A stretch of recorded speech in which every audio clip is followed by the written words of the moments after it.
think it still struck the shelf.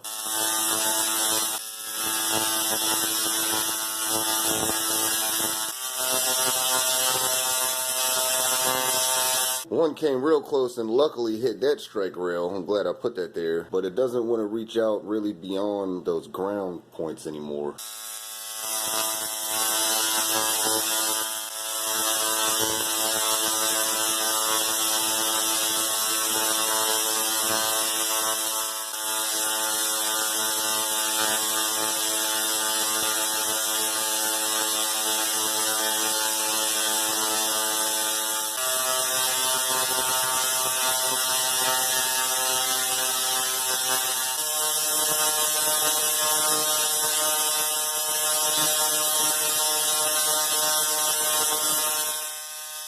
Now I think I've set the OCD too high, but I'm just going to go for it because I told myself I'll just steal some IGBTs from a half bridge.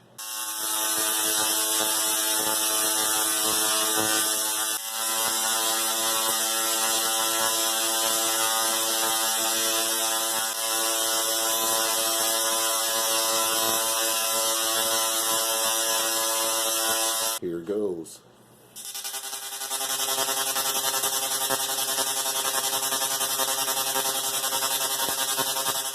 Well, started to see the racing streaks there, so you know what? I think that's might have what killed it the first time. I didn't have that little RF shield grounded, and running it for a little while, the fan never kicked on, so it never brought the heat sink to 40 degrees Celsius. I think that tuning probably could survive with these IGBTs, but I don't think it'd be good for playing MIDI.